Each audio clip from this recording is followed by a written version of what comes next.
বিএনপির উপরে এই দেশের মানুষের অধিকাংশ মানুষের আস্থা রয়েছে। বিএনপির উপরে এদেশের অধিকাংশ মানুষ আস্থা রাখে, বিশ্বাস রাখে।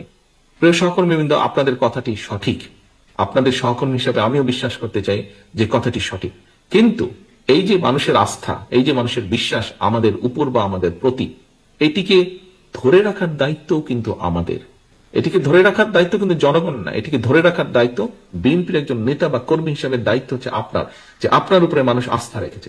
এবং এই আস্থাটা যদি রাখতে হয় তাহলে অবশ্যই কিন্তু আমাদের কথাবার্তা, উঠা বসা, চলন বলন সবকিছুতে এমন কিছু থাকতে হবে যে কারণে মানুষ আমাদের উপরে ভরসা করবে, যে কারণে মানুষ আমাদের উপরে আস্থা রাখবে।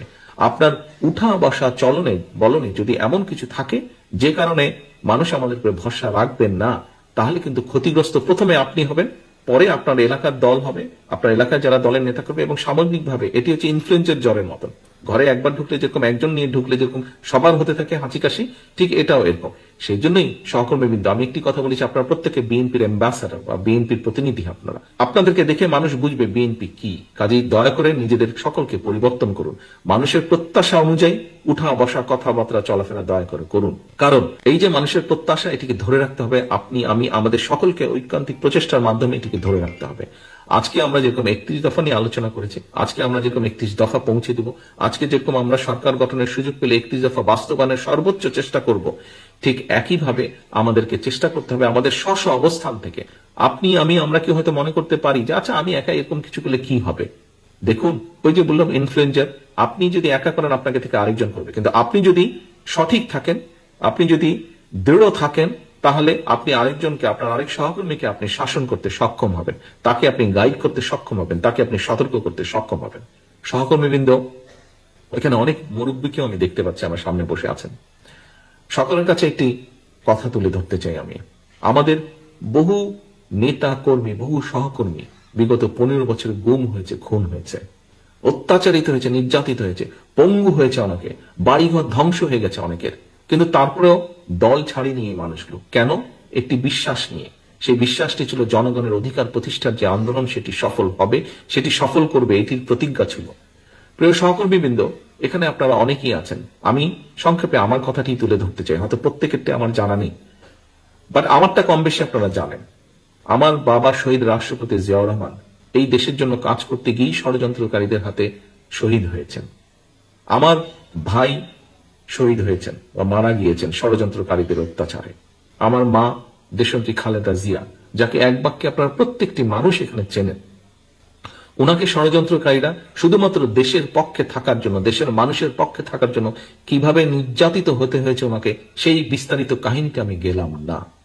কাজেই সহকর্মীবৃন্দ, বাংলাদেশের বহু পরিবার, বিএনপির বহু পরিবারের কাহিনী কিন্তু এই রকম। বহু পরিবারের কাহিনী এবং আমার পরিবারের কাহিনী একই রকম। বহু নেতাকর্মী আছেন যার বাবা মারা গিয়েছে, মা মারা গিয়েছে। এই যে অনেকেই হাত তুলছেন, বাবা মারা গিয়েছে, মা মারা গিয়েছে, স্বজন মারা গিয়েছে, হাত করা অবস্থায় তাকে জানাজায় যেতে হয়েছে, অথবা জানাজাও পাবে। বহু মানুষ আছেন, বহু মানুষ আছেন। এই যে অনেকেই হাত তুলছেন। সহকর্মীবৃন্দ, আজকে বিভাগীয় পর্যায়ে আমাদের শেষ কর্মসূচি, আমরা এরপরে জেলা পর্যায়ে শুরু করব। আমি শুধু আজকে কুমিল্লা বিভাগের নেতাকর্মীদের উদ্দেশ্যে কথাটি বলছি না, আমি সমগ্র বাংলাদেশে ছড়িয়ে ছিটিয়ে থাকা আমার লক্ষ কোটি নেতাকর্মীর উদ্দেশ্যে কথাটি বলতে চাই। যেহেতু আপনারা বলছেন দেশের মানুষ বিএনপির উপর আস্থা রাখে, আসুন। বহু সময় নষ্ট হয়েছে, স্বৈরাচার অনেক কিছু ধ্বংস করে দিয়ে গেছে, এই দেশটাকে তারা ধ্বংস করে দিয়ে গেছে, এই দেশের মানুষের ভবিষ্যৎ তারা ধ্বংস করে দিতে চেয়েছিল। এখনো সম্ভাবনা আছে, এবং সেই সম্ভাবনাকে যদি বাস্তবায়ন করতে হয়, মানুষ বিএনপির দিকেই তাকিয়ে আছে। বিএনপি হিসাবে আসুন আমরা মানুষের সেই প্রত্যাশা পূরণের জন্য আমাদের সর্বোচ্চ দিয়ে আমরা চেষ্টা করি। এই দেশের জনগণের অধিকার ফেরানোর জন্য আমাদের সহকর্মীরাই জীবন দিয়েছে, আপনাদের আরো মানুষ দিয়েছে, বাট আমাদের সহকর্মীদের সংখ্যা বেশি। আমরা যে মানুষগুলো গুম হয়েছে, খুন হয়েছে, অত্যাচারিত হয়েছে, নির্যাতিত হয়েছে, আমরা রাজনৈতিক দল হিসেবে যদি বিবেচনা করি, দেখা যাবে আমাদের নেতাকর্মীর সংখ্যাই সবচেয়ে বেশি। কাজেই যেই দলটি এত অত্যাচার নির্যাতন সহ্য করেছে, যেই দলটির এত মানুষ গুম খুনের শিকার হয়েছে, শহীদ হয়েছে, 60 লক্ষের মতন মানুষ গায়েবী মামলার শিকার হয়েছে, সেই দলটির কাছেই মানুষ প্রত্যাশা করে। সেই দলটিরও উচিত সেই প্রত্যাশা পূরণের জন্য নিজেদেরকে প্রস্তুত করা। শুধু নিজের কথা ভাবলে হবে না, আসুন আমরা দেশ এবং মানুষের কথা ভাবি।